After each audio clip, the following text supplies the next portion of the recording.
Hello बच्चों, देखिए question में कहा गया है हीलियम गैस जो कि नेचर में है, इसके दो आइसोटोप्स दिए गए हैं। ठीक है, आइसोटोप्स दिए गए हैं जिनका वेट 3 एंड 4 है। आपको बताना है इन दोनों में से किसका जो एवरेज होगा। आई थिंक यहाँ पे एवरेज वेलोसिटी के बारे में बात की गई है, क्योंकि यहाँ पे मूव फास्टर लिखा है, मतलब जो चलेगा।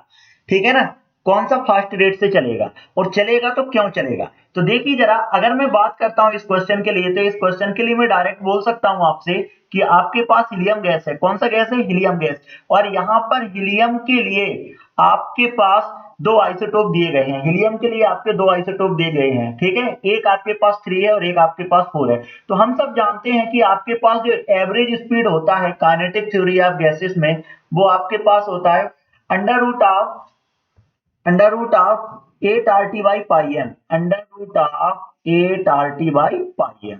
देखिए जरा, इसका मतलब क्या हुआ? आपके पास जो एवरेज स्पीड है वो इनवर्सली प्रोपोर्शनल टू क्या है? एम है। क्लियर है?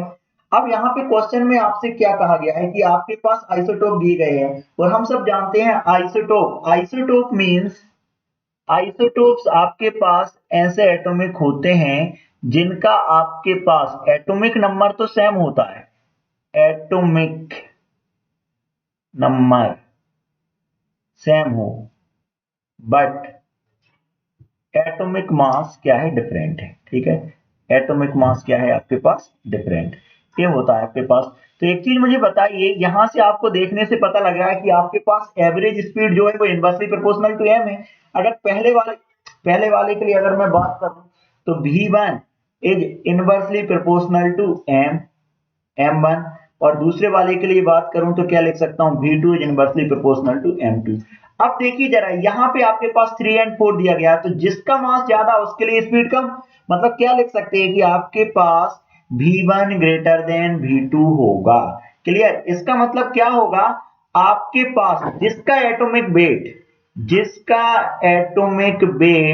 आपके पास कम होगा, लेस होगा, उसका आपके पास एवरेज वेलोसिटी ज्यादा होगा।